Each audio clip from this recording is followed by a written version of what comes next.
I'm Bill Palm interviewing Monte Hatcher and where are you from originally? I was born and raised in Lanham, Maryland, which is about 11 or 12 miles from Washington, D.C. It's between Washington, D.C. and Annapolis. Mm-hmm. I was born in 1929. Lanham was a community, is not a town. We had a train station. The Pennsylvania Railroad ran right through it, going to all the way up the coast through New York. We had my grandfather had a small Pontiac agency, and he was a machinist before he got into the Pontiac business. So he built a garage and a small restaurant, and he rented that out, and he had a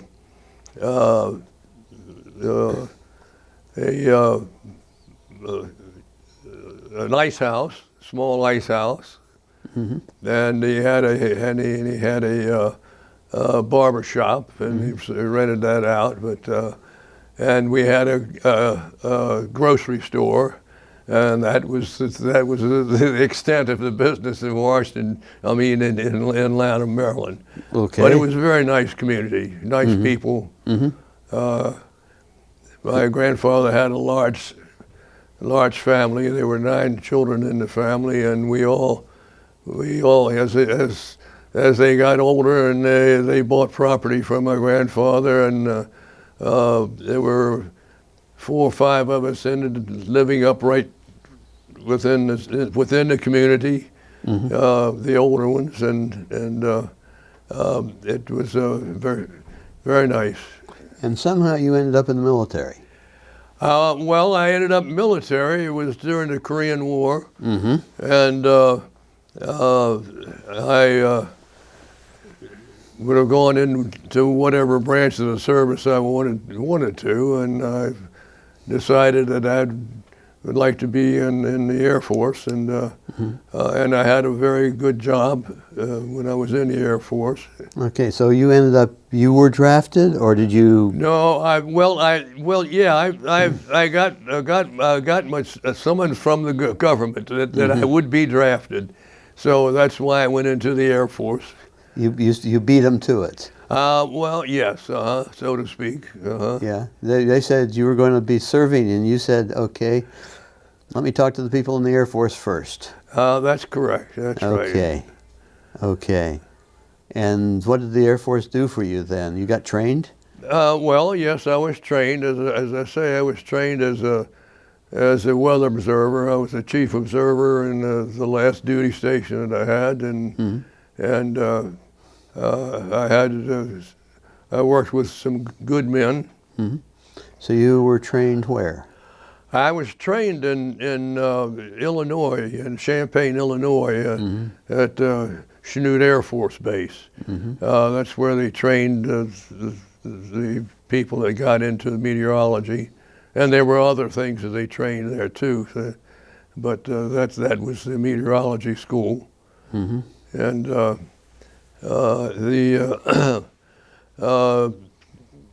training part of it took. Well, I would say from about, I think, March until September of one year, and then they sent me overseas. And you went where? I was stationed it's called Bushy Park. It was actually part of Hampton Court Palace grounds, and it was the first. It was the first base that General Eisenhower went to when he first went to England, and it was a small base. There was a plaque in the office where General Eisenhower had his office, and that was part of Air Sea Rescue when I went there. So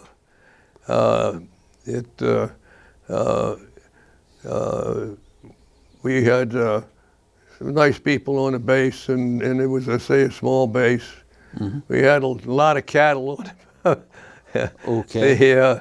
There was the base was separated by what was called Bushy Park, and so they had a lot of cows on the base and deer.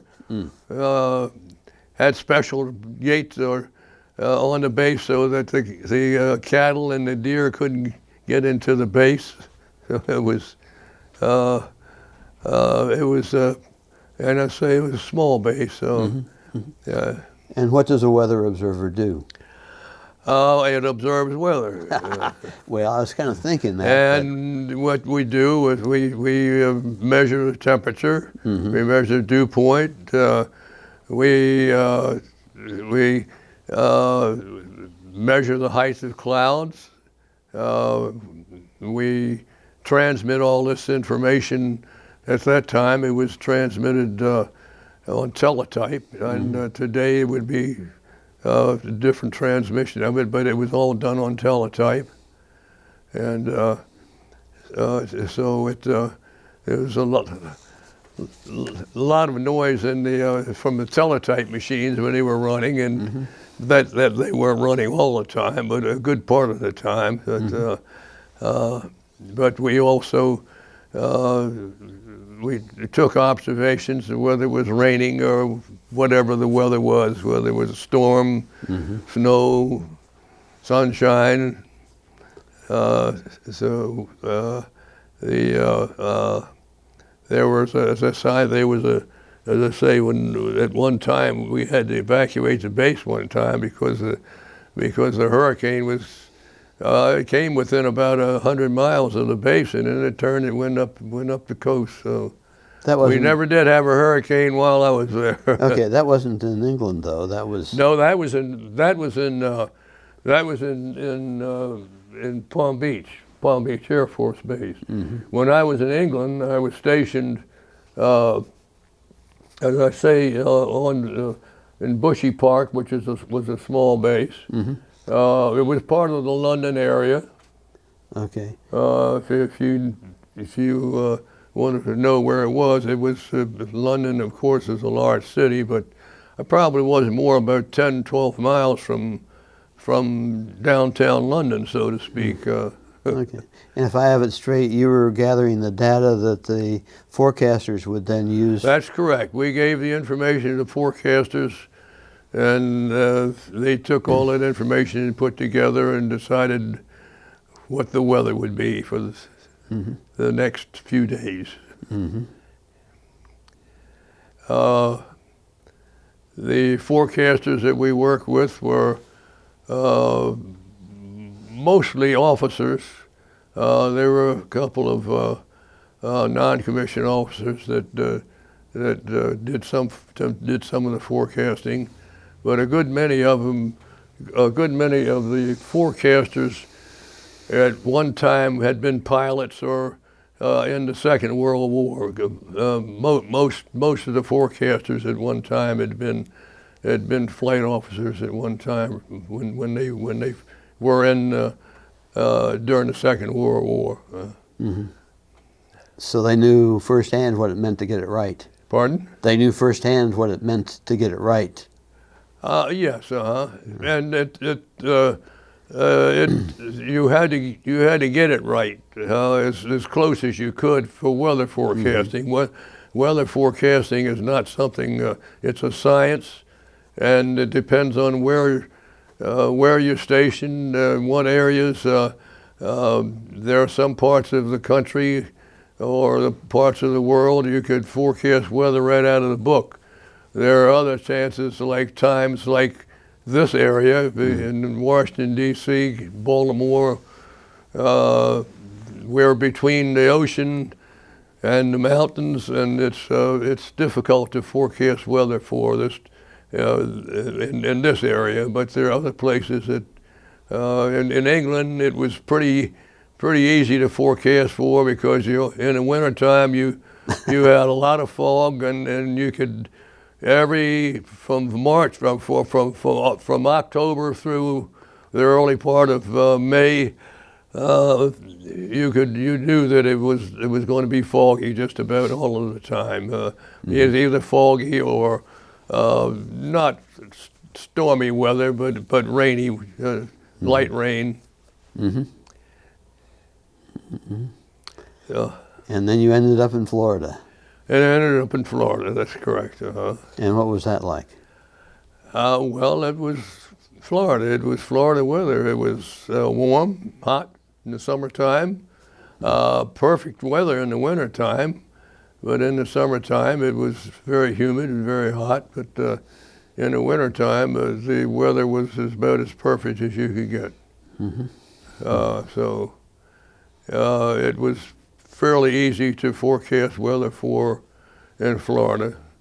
You did have to, during the hurricane season, we had hurricane hunters that went up and flew routes that the parts of where the storms would be, and so they gave that weather, the information that they gathered, gave it to the weather stations, and then we decided on what the weather was going to be and whether the hurricanes would be coming through. So. Mm-hmm. And you had one hurricane come through. It didn't come through Florida. It came within 100 miles of where our base was in West Palm Beach, and it turned and went up the coast instead of coming through Florida. So we didn't get a hurricane. There were earlier times that hurricanes used to come through Florida a whole lot. In recent years, there haven't been a whole lot of hurricanes that went through Florida. A few, but not many. And then, how long were you in the Air Force? I was in the Air Force for 4 years. Okay. And what rank did you come out with? I was a staff sergeant when I came out. Okay. So you had a group working for you? Yes. I had weather observers, and what we did a lot of plotting of maps. The weather maps had to be every 6 hours. They have what they call a synoptic observations, and so that map, the weather you plot it on a map. And from that information that we put on there, the forecasters go over the maps and decide on what kind of weather it is. And it's done every 6 hours, 24 hours a day. And then after the Air Force, where did you go? When I came out, I worked for the Weather Bureau for a few months. Mm-hmm. And I went back to work for where I worked before I went into the Air Force, which I was a jewelry salesman and did designing and that type of thing, and not just jewelry but silverware. And before it was the oldest jeweler in the country and the oldest business in Washington, and it was we've been in business since 1801. Mm-hmm. It was the name of the store was Galton Brother, and there were a number of brothers in the Galt family, and the last one died in just prior to about 1916, I think. Mm-hmm. And when his wife remarried, she married President Woodrow Wilson, who his wife had also passed away. And so Mrs. Galt became Mrs. Wilson, and she was the wife of the President of the United States for a number of years. That was way back. That was way back when, yeah. Mm-hmm. And from I don't remember exactly the year that President Woodrow Wilson died, but it was he was president during the First World War, and he didn't. It wasn't many years after that he had a bad stroke. Yep. Yeah. And so you ended up working for the company that, was she still around at that point, or? Yes, he was. Yes, she was. He wasn't. No. But she was. In fact, I mean, she used to come into the store, and I used to talk to her a lot. She was a very pretty lady. She was elderly, but she was a very, very pretty lady, and she was very nice. And she came into the store a number of times while when I first came there, and she died not too many years after I came there. I came there I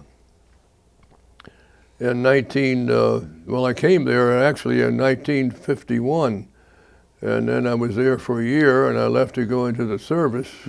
And when I came back, she was still living in 1956. But she would have been elderly then. Yes, she was. Yes, she was. Yeah.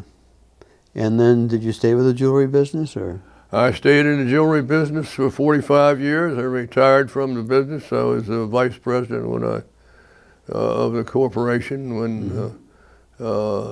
when I retired, and not long after I retired, we decided to close the business, and so I retired in I think in 1971, and no, I'm sorry. Yeah. I retired in 2001. Okay. That was a good long career then. Yes, it was. Met a lot of very nice people. It was. I have met so many people. I wish I could have kept a record of all of the people that I met that were exceptionally fine people. Some of them not fine, but very successful. And how'd you end up in Carroll County? I ended up in Carroll County. My wife, my first wife passed away. She had cancer, and after she passed away, I met a very nice lady who was from Owings Mills. Her husband had passed away, and so we got married. And she was from Owings Mills, so she moved to where I lived in Montgomery County, and she had a lot of relatives who lived in Carroll County, and so she was running up and down the road every day. She had two daughters that lived in Carroll County, and she had two sisters, a number of brothers that lived up here, and so she was coming up and down the road almost every day. She put a lot of miles on the car, and when I retired, I decided that we were going to move closer to her family up here. So when I retired,